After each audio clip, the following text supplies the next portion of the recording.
La palabra que voy a compartir en la gracia del Señor está en consonancia o en relación a lo que pude compartir en Aquabuin. Es la continuación de lo compartido en Aquabuin y por lo tanto les pediría que abriéramos la escritura en el libro de los Efesios. Vamos a leer de Efesios capítulo 1,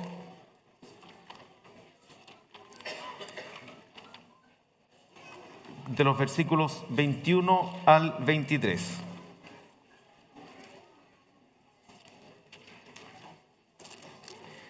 Efesios 1, 21 al 23.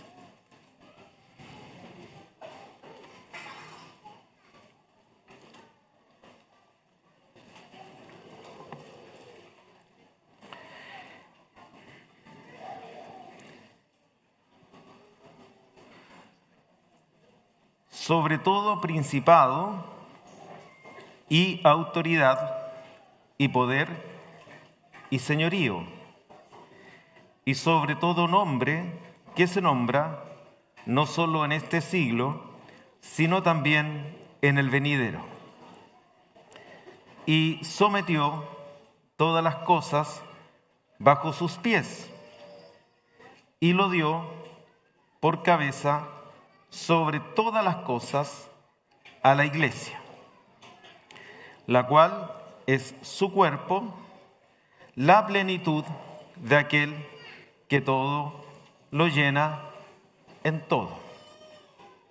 Lo dio por cabeza sobre todas las cosas a la iglesia, la cual es su cuerpo, la plenitud de aquel que todo lo llena en todo. Y en el retiro de la zona central, cuando me correspondió compartí básicamente la primera parte del versículo 23, la cual es su cuerpo. Y espero en la misma gracia del Señor compartir esta mañana con ustedes la plenitud de aquel que todo lo llena en todo. Cuando uno estudia un poquito estos pasajes, la mayoría de los hermanos que lo han estudiado señalan que estos son pasajes en los cuales se ha gastado mucha tinta, porque son pasajes tremendamente profundos a los que llega el apóstol Pablo y que requieren de mucha concentración y requieren de mucha comprensión espiritual para poder entenderlo, desarrollarlo y aún más explicarlo. Así que me confío a esa gracia del Señor en esta mañana para poder transmitir lo que el Señor ha puesto en mi corazón. En primer lugar, decir que este pasaje que leímos, desde el verso 21 al verso 23, corresponde muy probablemente a una digresión. ¿Qué quiere decir esto?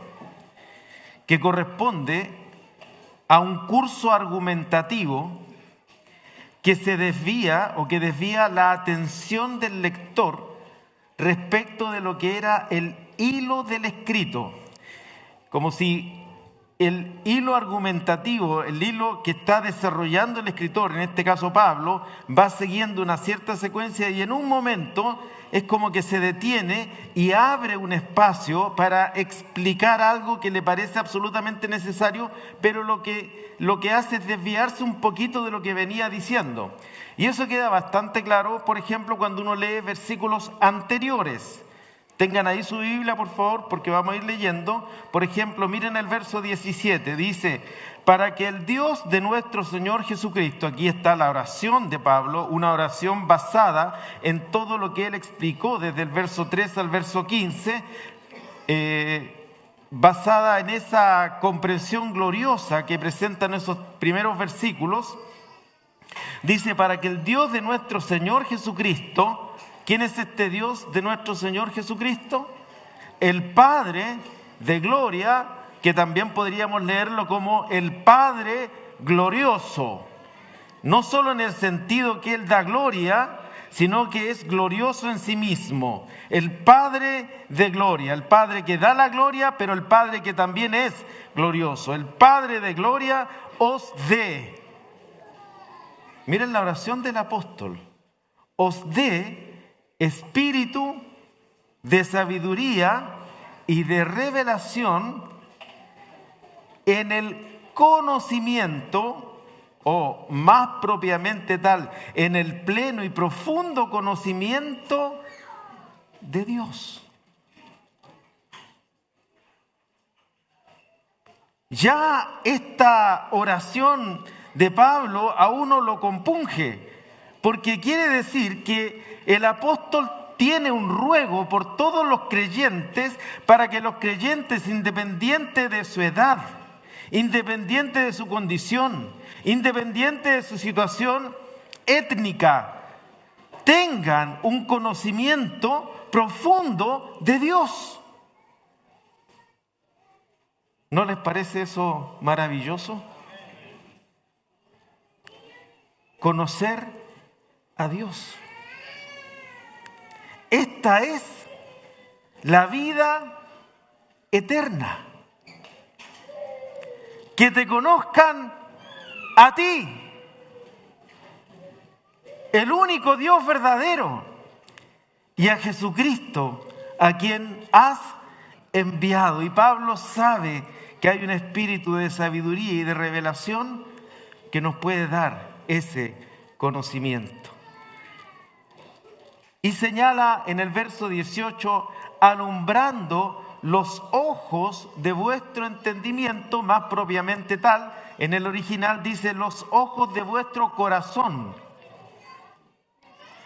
para que sepáis cuál es la esperanza a que Él os ha llamado, el llamamiento, lo inicial, la esperanza con la cual Él nos llamó cuando se reveló a nosotros, y cuáles las riquezas de la gloria de su herencia en los santos. Y miren qué interesante cómo lo presenta el Espíritu Santo guiando al apóstol Pablo. El llamamiento al inicio, la herencia al final, y entre llamamiento y herencia, ¿cuál la supereminente grandeza de su poder? Es como si el apóstol nos dijera, en toda esta, llamemos, carrera cristiana,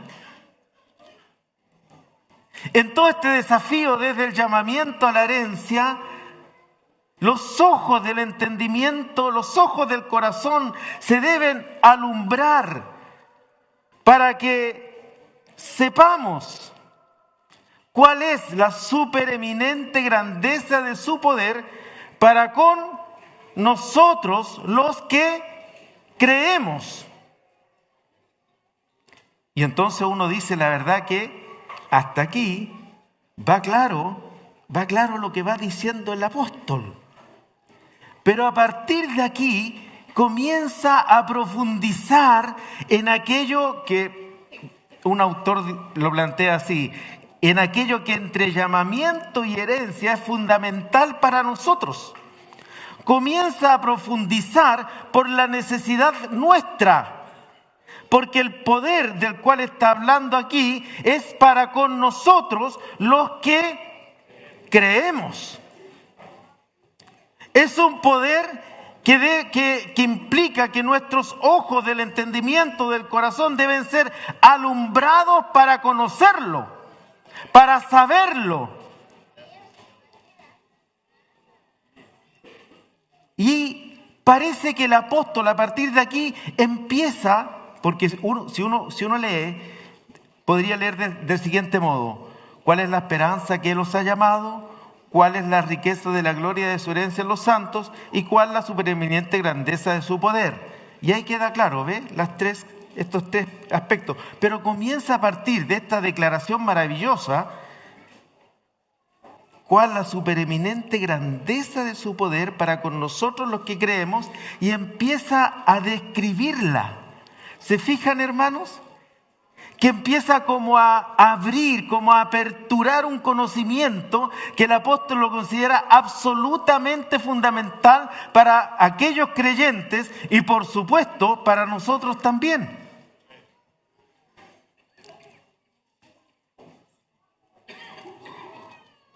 Y desde el verso 21 en adelante, llamémoslo un paréntesis para entenderlo respecto del hilo conductor principal, el apóstol está claramente profundizando en la descripción de los alcances, permítanme esta palabra, cósmicos, que afectan todo el cosmos, del poder de Dios para los que creemos. Básicamente desde el versículo 21 al 23 va a profundizarnos en cómo este poder tiene alcances que van más allá de lo que es nuestra comprensión.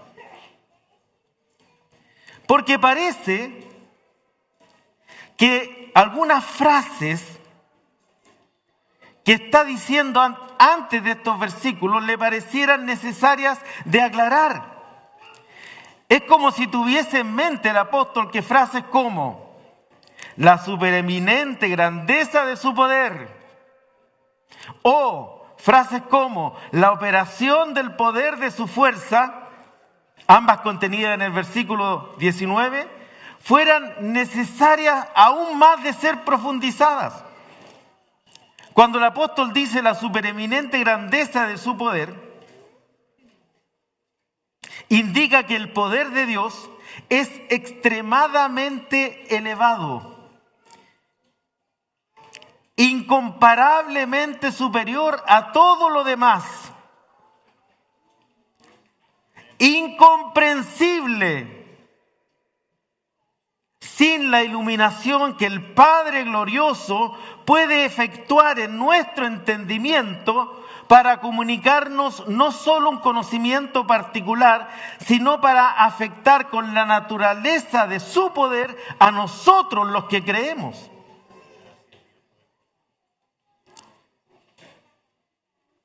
Es como si estas frases para el apóstol tan extraordinarias en cuanto a su análisis de lo que está diciendo, requirieran ser aún más profundizadas.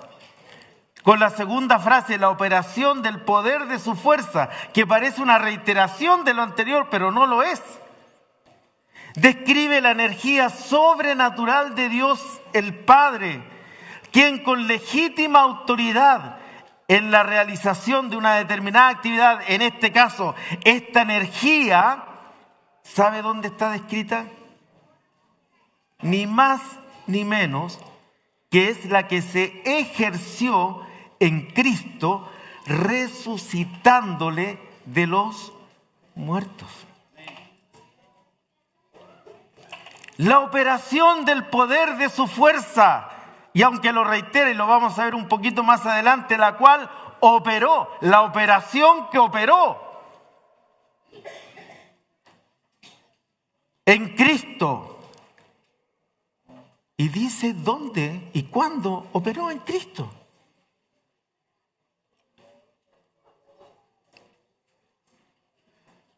Resucitándole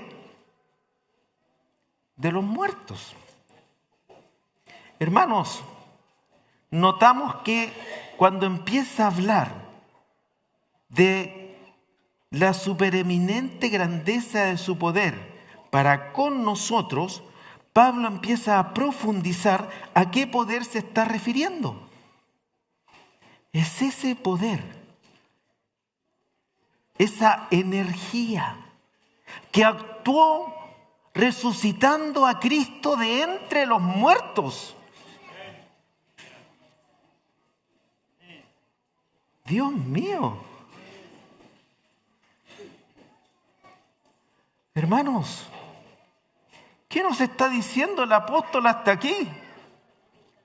Que es un poder tan grande que puede operar en favor de nosotros,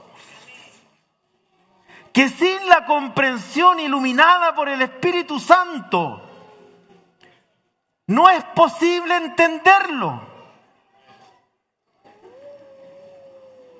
No solo, amados, no solo dice lo resucitó de los muertos, lo cual ya no sé si tenemos el poder para resucitar con todo el poder que tenemos, todo el poder atómico que tenemos, todo el poder científico que tenemos, todo el poder de información que tenemos, todo el poder.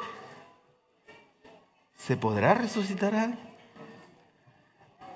Pero Dios, el Padre de gloria, ilumine nuestro corazón para comprender esta clase de poder que resucitó a Cristo de entre los muertos. Pero no solo lo resucitó.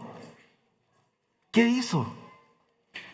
Lo exaltó, lo levantó y lo sentó, sentándole a su diestra en los lugares celestiales. Y ya aquí es como, hermanos, permítanme esta expresión, es como para quedar asombrado de aquel poder que el Padre glorioso puede, por su espíritu de sabiduría y de revelación, darnos a entender a nosotros. Y no solo darnos a entender a nosotros, sino que está en favor de nosotros. ¡Aleluya! Y aquí viene, ¿no? Cuando dice, sentándole a su diestra en los lugares celestiales, que vienen los versículos 21 al 23. Hay una razón gramatical también para entender que aquí hay una digresión. Y es cómo empieza el capítulo 2, verso 1. Que en el original, nuestra Biblia, ¿cómo dice aquí? Y Él os dio vida a vosotros. Pero en el original, Él os dio vida, no está. En el original lo que dice, y a vosotros. Entonces, cuando queda Cristo sentado a la diestra en los lugares celestiales, Pablo debiera continuar con esta frase, y a vosotros, que estábamos, ¿cómo? ¿Cómo estábamos, hermanos? Muertos. ¿Qué hizo? Nos dio vida juntamente con Él. ¡Aleluya! Y no solo nos dio vida juntamente con Él, sino que juntamente con Él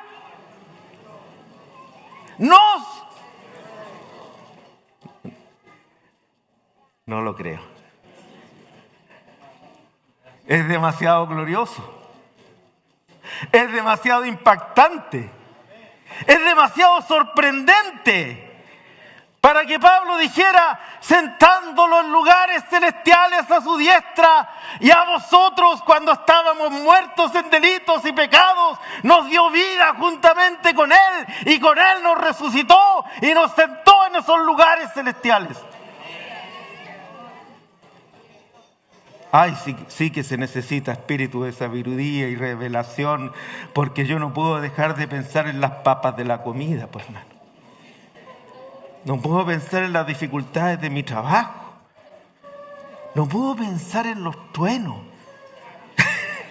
en los relámpagos, en la lluvia. Ay, que dormí mal anoche. No puedo dejar de pensar en eso. Claro que sí. No puedo dejar de pensar en este año, hermano. Va a ser terrible, hermano. ¡No! Gracias a Dios.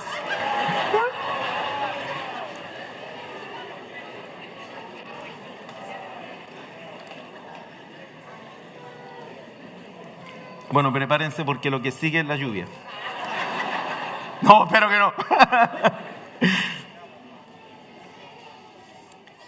Claro que se necesita espíritu de sabiduría y de revelación.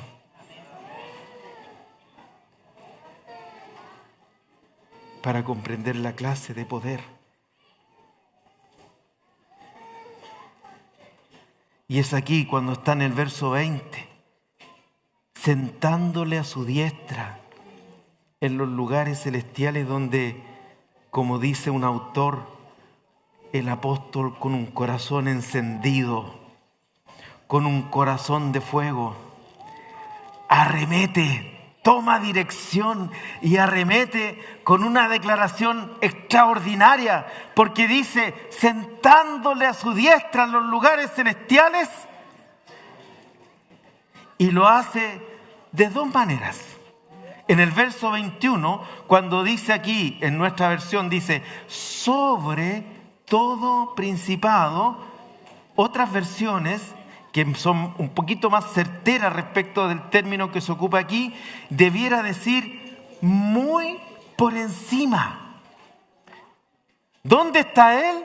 Sentado en los lugares celestiales, y ese lugar está muy por encima, que es la palabra sobre que tiene nuestra versión. Y esa es una primera declaración ya sorprendente, porque lo ubica, por así decirlo, espacialmente en una posición distinta de cualquier otra realidad que va a nombrar. Y en el verso 21 usa dos veces la palabra todo. Si lo leyéramos, debiéramos leerlo de este modo: muy por encima de todo principado, y lo que sigue, y también muy por encima de todo nombre que se nombra. O todo nombre que está sonando. Así que el Señor está exaltado muy por encima de todo. De todo. Sí, pero es que hay principados, hay autoridades. No, está por encima de ellos. Hay poderes, hay señorío, está por encima de ellos. No, pero hay hombres tan nombrados en esta época, por encima de ellos. ¡Aleluya!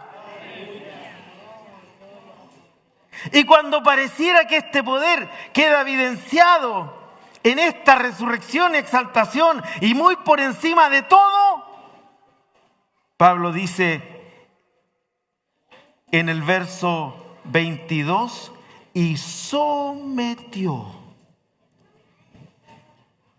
En el verso 20 usa dos veces la palabra todo. Y en el verso en el verso 21 dos veces la palabra todo. Y en el verso 22 usa dos veces todas las cosas. O sea, Pablo quiere darnos a entender una comprensión, y reitero este término porque me parece que engloba todo esto, cósmica, de la posición gloriosa en la que está nuestro Señor Jesucristo. Esta declaración sometió todas las cosas bajo sus pies.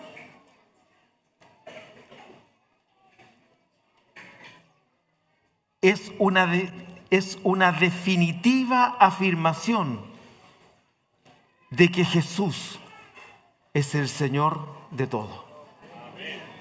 Aleluya. Que la autoridad que el Padre le ha conferido tiene alcances totales.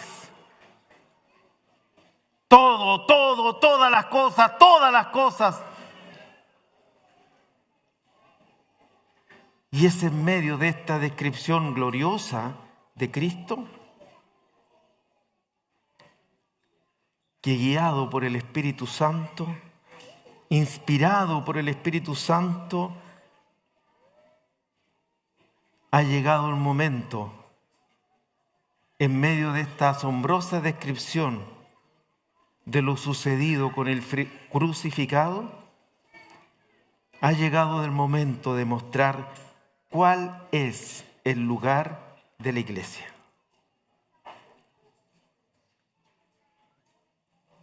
Y así, como Dios sometió todas las cosas bajo los pies de Cristo, todas las cosas, también lo dio o lo constituyó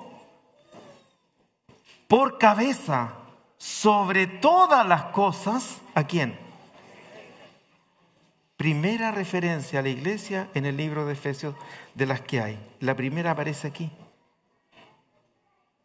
Y aparece en esta digresión que está haciendo el apóstol. La reiteración de todas las cosas en el verso 22, así como la reiteración de todo en el verso 20, indica que en el entendimiento inspirado por el Espíritu Santo del apóstol Pablo, la iglesia se sitúa en una relación con Cristo que se distingue de la relación de Cristo con todas las cosas. Usa la palabra sobre. ¿Lo notan, hermanos? Y lo dio por cabeza sobre. La relación de Cristo con la iglesia se distingue claramente de todas las cosas porque la iglesia ha sido, y lo dio por cabeza, la iglesia ha sido unida a Cristo. ¿Cómo? El cuerpo lo está a la cabeza.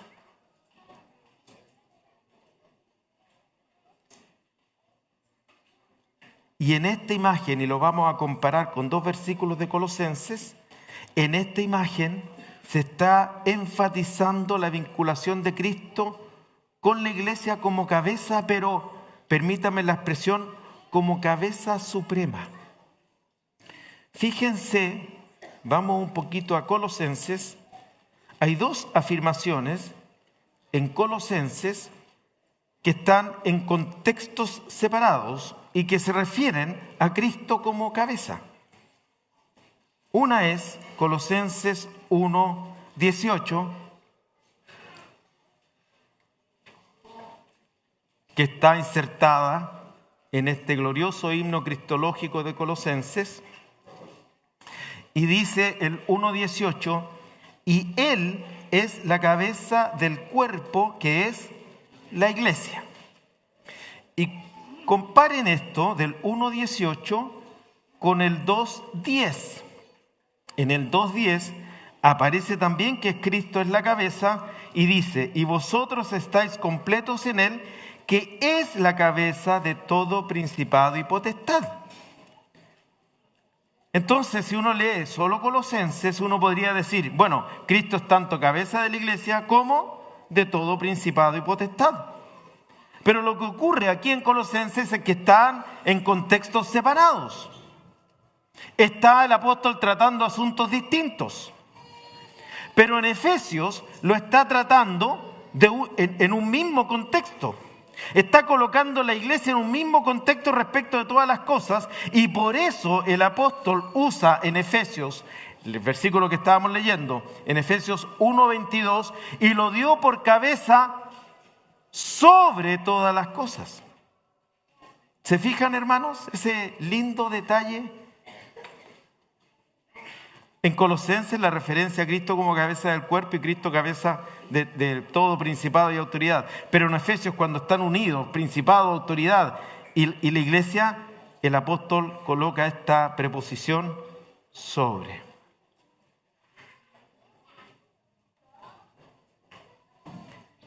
La iglesia está claramente sometida a Cristo, pero en una relación que se distingue y se excluye de todas las cosas.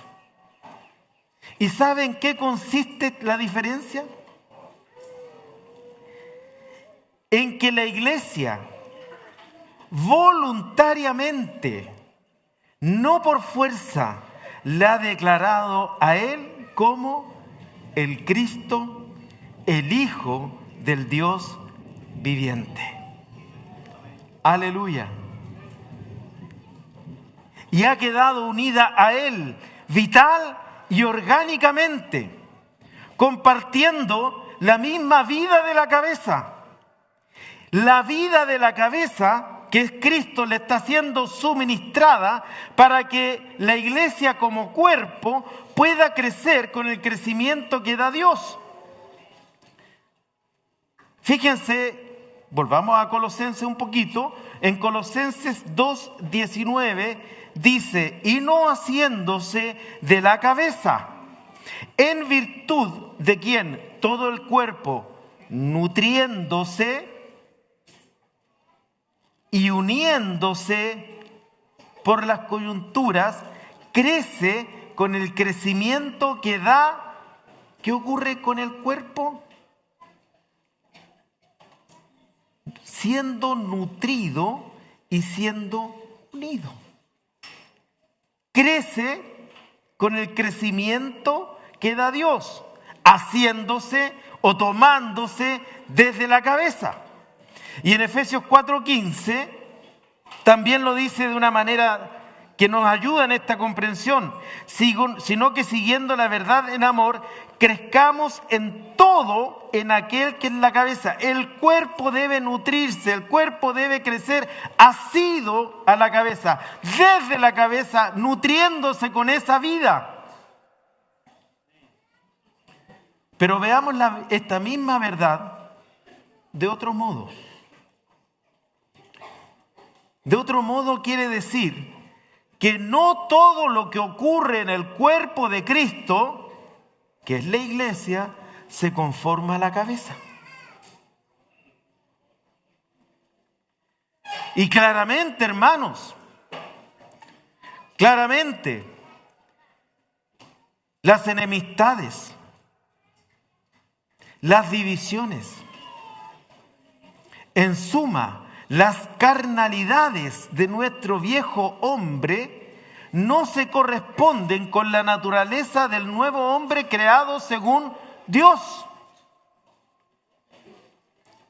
Cuando Pablo tiene que hablar, y que habla también del cuerpo de Cristo en 1 Corintios, cuando Pablo les tiene que hablar el primer problema que ellos tenían, los trata de niños.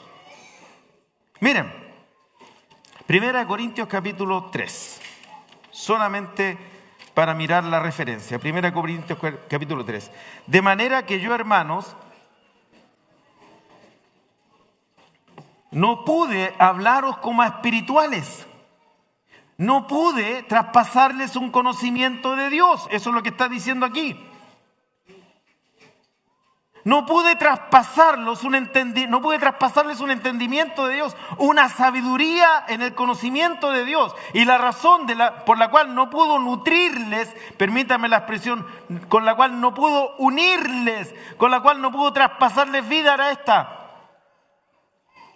No pude hablaros como a espirituales, sino como a carnales, como a niños en Cristo. No, hermanos, Jesucristo es la cabeza de la iglesia, porque todo lo bueno que tiene la iglesia le viene de su cabeza. Pero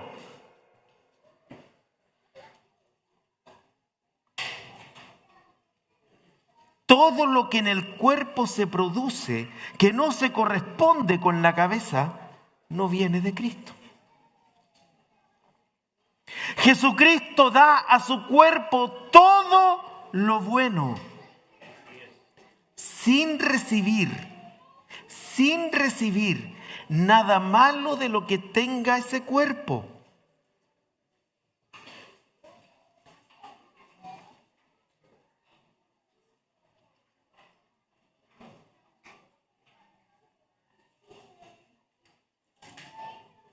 Y es por esta razón que Cristo no recibe nada malo de lo que ocurra en su cuerpo, nuestras enemistades, nuestras carnalidades, nuestros pleitos, nuestras divisiones, nuestras amarguras, ¿son parte del cuerpo de Cristo, hermanos? ¿Vienen de la cabeza o surgen de nosotros?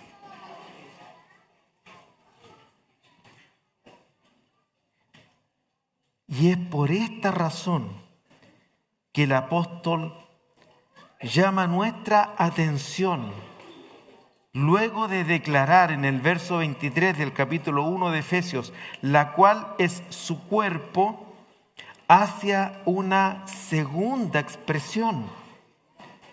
¿Cuál es la segunda expresión luego de la cual es su cuerpo? La plenitud de aquel que todo lo llena en todo. Y aunque pareciera desde el punto de vista de una lectura superficial que cuerpo y plenitud son dos términos que pudieran ser analizados por separado con sus características propias y imágenes paralelas de aquello que es la iglesia, por así decirlo, así como puede ser la referencia a ser cuerpo con ser pámpano en la vid o con ser edificio de Dios. La estructura gramatical sugiere en este caso de Efesios que los términos cuerpo y plenitud tienen una unidad temática. Un par de autores usan una palabra que no es muy habitual en nuestro español. Dicen aposición, no oposición, sino aposición. Cuerpo y plenitud están situados gramaticalmente de modo tal que plenitud clarifica, explica y profundiza cuerpo. Y por lo tanto no podemos ver, por una parte, la iglesia es el cuerpo de Cristo y por otra parte es plenitud de aquel que todo lo llena en todo.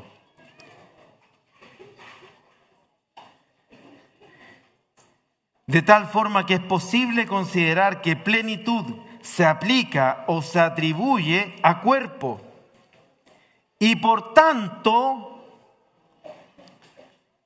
yo sé que hay varios que estudiaron matemática, aquí estudiaron lógica. Y no sé si se acuerdan de la condición necesaria y suficiente.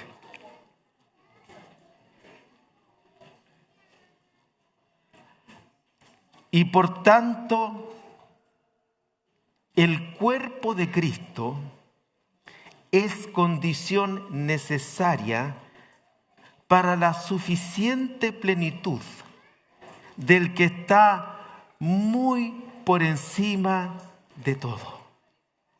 Solo el cuerpo de Cristo permite que esa plenitud se exprese, se manifieste y se haga visible. El cuerpo no genera la plenitud proviene de Él, es la cabeza. El cuerpo debe nutrirse de esa plenitud que está en la cabeza. El cuerpo no genera la plenitud proviene de Cristo, pero solo la iglesia como el cuerpo de Cristo puede ser constante y completamente llenada de esa plenitud. Pablo usa un verbo en español, que en español es raro. El verbo cuando dice todo lo llena, es muy interesante ese verbo. Porque depende de una raíz que es plenitud. Si uno buscara, estuve buscando el verbo más ajustado que... por ejemplo, si yo digo energía, el verbo con el cual uno vincula energía, ¿cuál es? Energizar, ¿cierto? ¿Está bien eso? Gracias, mi pastor. Ya, mi pastor, sigamos. Si uno dice gracia, el verbo sería... Pablito, está muy atento. Agraciar. Ya, pero si el sustantivo es plenitud, ¿cuál es el verbo? Pero dígalo con plenitud, porque esa es la gracia. Planificar. Es raro, ¿cierto? No es muy usual, pero existe. Planificar. Y algunos usan esta expresión, la planificación de la iglesia, como un término absolutamente elevado, pero lo que está queriendo decir aquí con este término que usa Pablo es llenar, cumplir, completar, y significa convertir algo en pleno, completarlo, llenarlo o darle totalidad.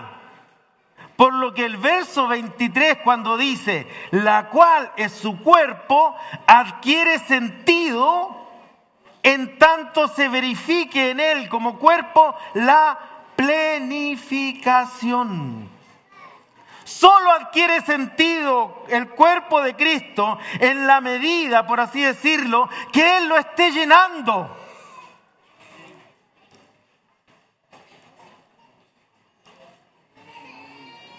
Que esté llenando todo en la iglesia, completando todo en la iglesia, llevando a convertir algo, la iglesia, el cuerpo, en algo pleno.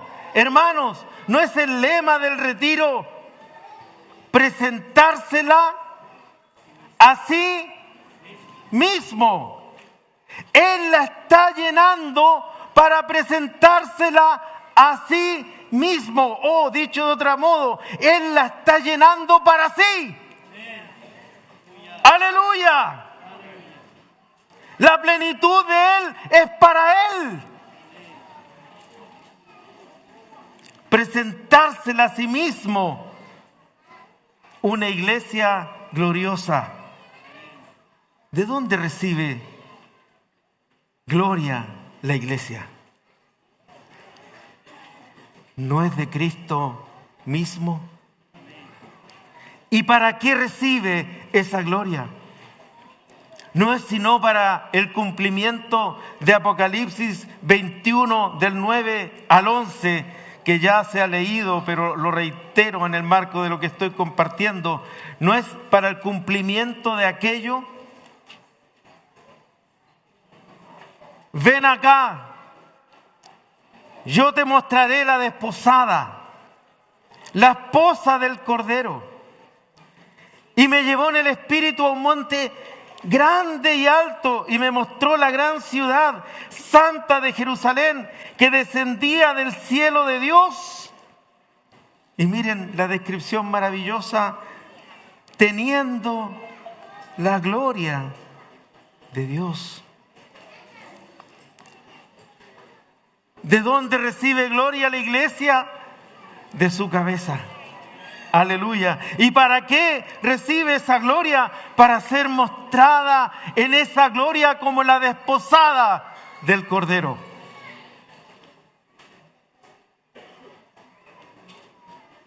Pero probablemente mirando esta realidad, nos pudiésemos preguntar cómo es posible que podamos tener alguna seguridad de alcanzar esta medida. Como lo dice el apóstol aquí mismo en Efesios, la medida de la estatura de la plenitud de Cristo. ¿Cómo es posible, hermanos, hermanas, iglesia del Señor, que podamos acercarnos con seguridad a aquel que todo lo llena en todo?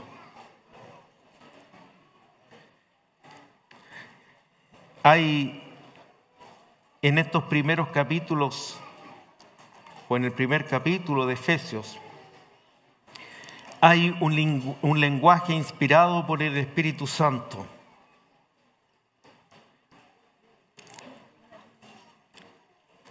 En que se usa este mismo ejercicio que estamos haciendo. La actividad con la cual actuó. ¿Se fijan que es una reiteración? La operación con la cual operó. Eso está dicho en el verso 20, la cual operó. Y previo al verso 20, la última frase es la operación de su fuerza, la operación del poder de su fuerza, la cual operó. O la actividad que actuó eficazmente. Pero hay dos momentos en este capítulo 1, hay dos verbos que tienen una particularidad y significan el cumplimiento o realización plena de aquello que significa la raíz. Lo voy a explicar. Hacer completo lo que está presente en el sustantivo. Miren, ocurre dos veces. en Efesios 1. Miren un poquito el verso 6 del capítulo 1.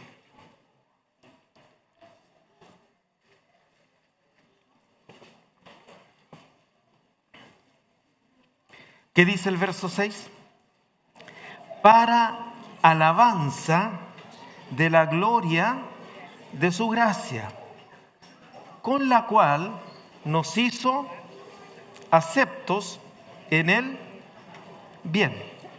Cuando Pablo usa aceptos en el amado, aceptos es la traducción de charitó. Charitó. Un verbo que se ocupa solo 2 veces en el Nuevo Testamento. La otra referencia es la referencia a María.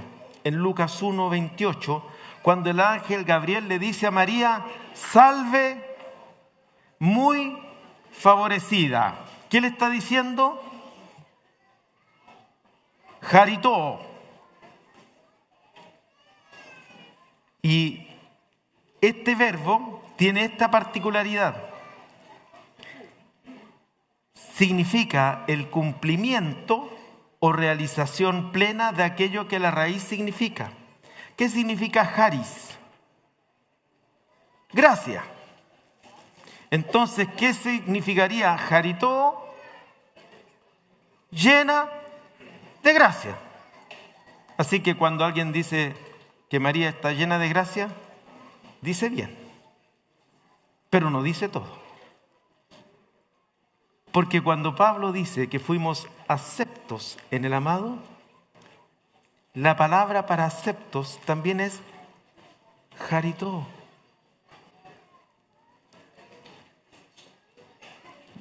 Pongámoslo en el contexto del uso de los verbos. No solo María, todos nosotros. Nos colmó de gracia. Dicho de otra manera, nos agració plenamente. Aleluya. Hermanos, amados, ¿no es verdad nuestro testimonio cada vez que nos reunimos para decir que Él nos aceptó? ¿Que Él nos recibió? ¿Que Él nos amó? ¿No es verdad nuestro testimonio cuando tenemos certeza absoluta de que Él nos agració? Nos aceptó en su Hijo amado, nuestro Señor Jesucristo. ¿Alguien tiene duda de eso, hermanos? ¿Hay algún pecado que nos pueda separar de esta condición nuestra? ¿Hay alguna falta que nos pueda separar de esta condición nuestra? ¿Hay alguna carnalidad que hayamos vivido y que nos pueda separar de esta condición nuestra? No.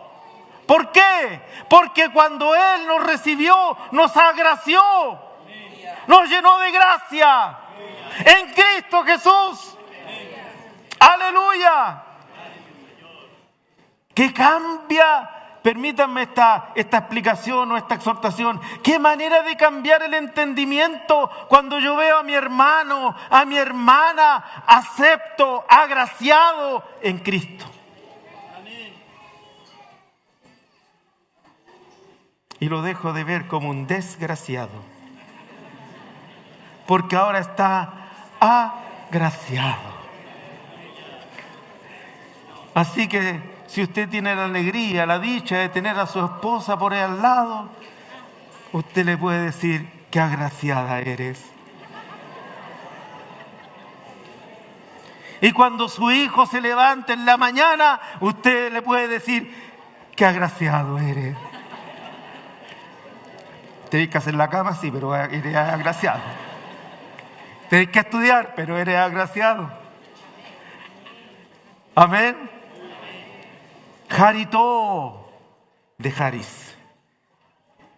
Y la segunda oportunidad es cuando dice la plenitud de aquel que todo, voy a usar el verbo griego pleró.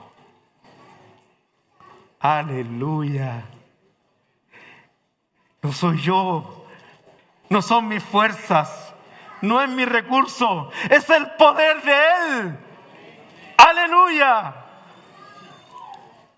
Y así como estamos y debiésemos estar absolutamente seguros y confiados en que hemos sido aceptos en el amado, debemos estar igualmente absolutamente seguros y confiados de que Él va a llenarlo todo en todos por su poder. Aleluya, aleluya. Es Cristo, es su plenitud. Es su palabra, es su compromiso, no el mío, no el nuestro. Aleluya. Nuestros compromisos se esfuman, se hacen nada, pero su palabra es verdadera. Aleluya. Bendito sea el Señor.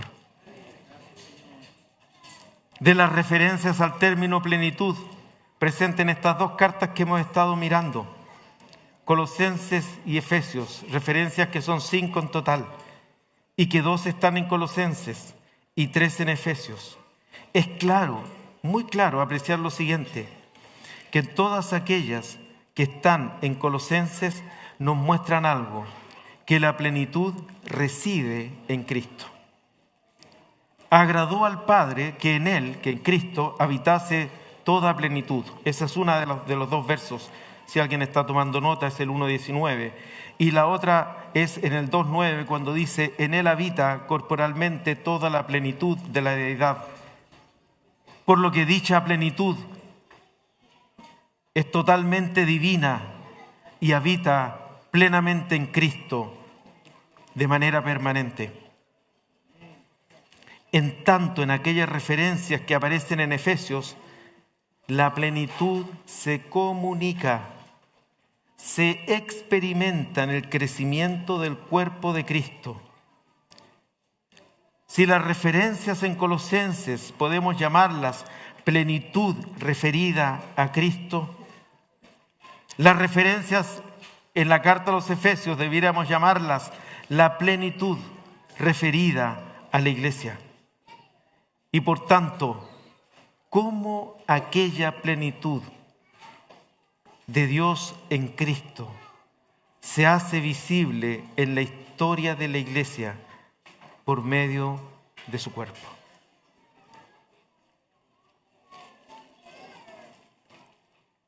En el designio de la agradable voluntad del Padre, la totalidad de la plenitud divina habita en el Hijo, para que sea por medio del Espíritu Santo comunicada a la iglesia.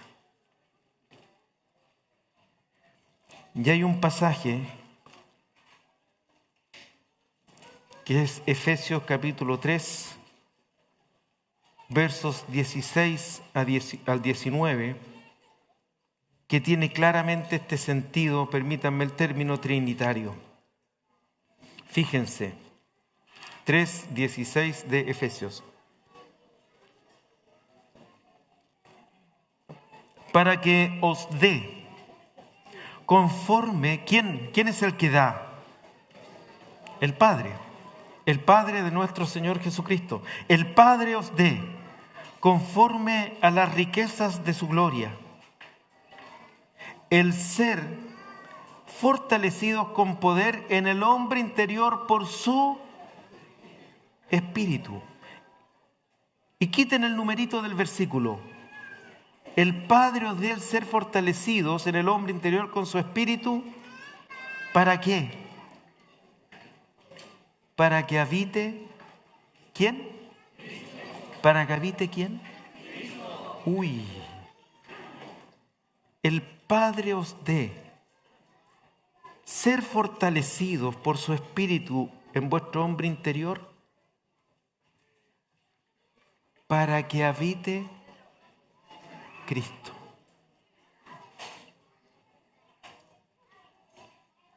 Termino, hermanos, con un versículo precioso en el Evangelio de Juan.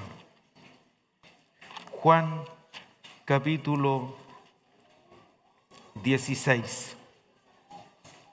Desde el verso 13 al 17, del capítulo 13 al capítulo 17 en el Evangelio de Juan hay un momento de mucha intimidad de Cristo con sus discípulos.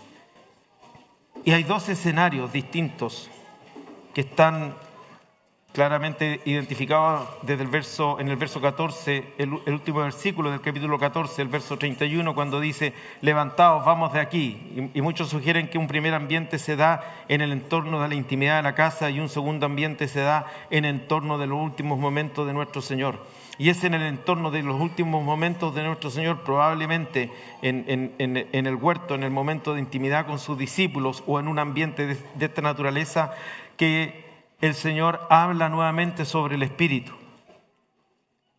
Y dice en Juan 16, 12: aún tengo muchas cosas que deciros. Muchas cosas. El Señor habló de muchas cosas, ¿cierto? Uno lee los evangelios y parece que el Señor habló de todo. Pero aquí dice algo extraordinario. Tengo muchas cosas que deciros, pero ahora no las podéis sobrellevar.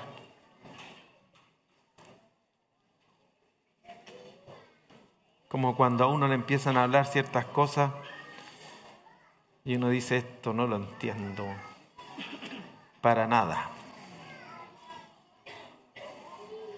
Oye, ¿y qué habló el hermano? No sé, no le entendí. Y uno quedó feliz.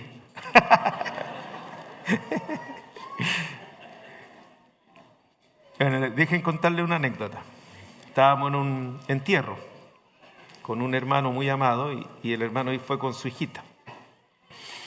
Hicimos todo el servicio, bueno, concluimos y nos fuimos caminando con el hermano ya. Hicimos la tarea pastoral, así que estábamos bien. Así que él llevaba a su hija de la mano, inspirado con la palabra que había compartido, y mirando las tumbas le empieza a hablar de la eternidad a su hija, de lo rápido que se pasa esta existencia, de aquello que es el hombre, el polvo. Y la hija lo escuchaba, una niñita chiquitita, y yo decía: bien, bien. Entonces, mientras el hermano estaba ya llegando a la resurrección de nuestros cuerpos, ¿cierto? Se siembra cuerpo animal, resucitará cuerpo espiritual, y hablando de la semilla y todo, la niñita le dice: papi. Y yo dije: ¿qué pregunta le hará? Y la niñita le dice: ¿me podéis comprar un helado?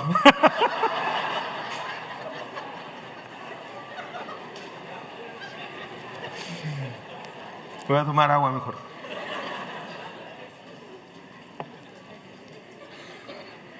El Señor tendría que haberle dicho algunas cosas a los discípulos, pero los discípulos empezarían a pensar: ¿y qué nos va a dar de comer hoy día?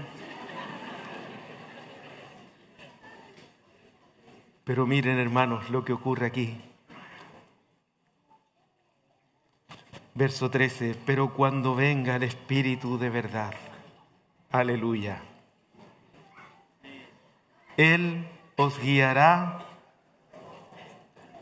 a toda la verdad. Y por si acaso, para que nos quede claro, ¿a qué se está refiriendo nuestro Señor? Lo dice expresamente: porque no hablará por su propia cuenta, sino que hablará todo lo que oyere, y os hará saber las cosas que habrán de venir. Él, verso 14, me glorificará. ¿Por qué? Porque tomará de lo mío y os lo hará. Aleluya. Hermanos, el Espíritu Santo de Dios tómalo de Cristo, tómalo de la cabeza, toma esa vida gloriosa, esa realidad gloriosa, porque verdad allí es realidad, esa realidad gloriosa. ¿Y sabe lo que hace?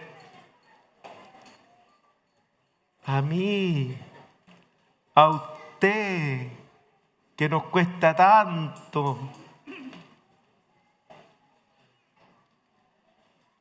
Dios lo hará saber. Aquellas cosas que no se podían sobrellevar, con la venida del Espíritu Santo, las podemos saber. ¿No es glorioso, hermanos, que la iglesia sea la plenitud? Y siento en mi corazón un reclamo. Y permítanme separarme en este momento, así como lo hace Pablo: vosotros sois edificio de Dios. Siento un reclamo.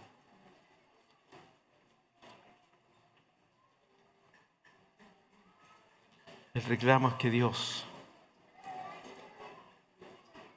les ha llamado y les ha manifestado y les ha dado entendimiento de su iglesia.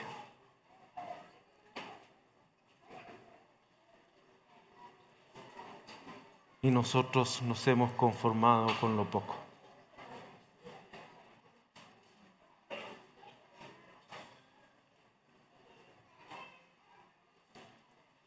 Como cuando la persona llega a cierta edad y dice: no, para mí ya no hay más.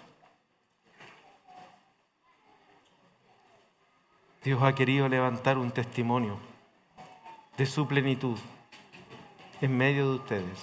Permítanme usar así el lenguaje ahora. Y no va a ceder, no se va a restar. Y va a llamar, y va a insistir, y va a golpear, y va a traer hermanos pobres, torpes, como yo, para llamarlos a ustedes a ser la plenitud de aquel que todo lo llena en todo, a dejarse llenar por Cristo, por medio del Espíritu Santo, a dejar atrás el pasado, a sacarse las ropas de carnalidad, a desvestirse del viejo hombre, para vestirse del nuevo creado según Dios en la justicia y santidad de la verdad. No alberguemos más aquello que no le corresponde a la cabeza. No acariciemos más aquello que nos distrae de la vida.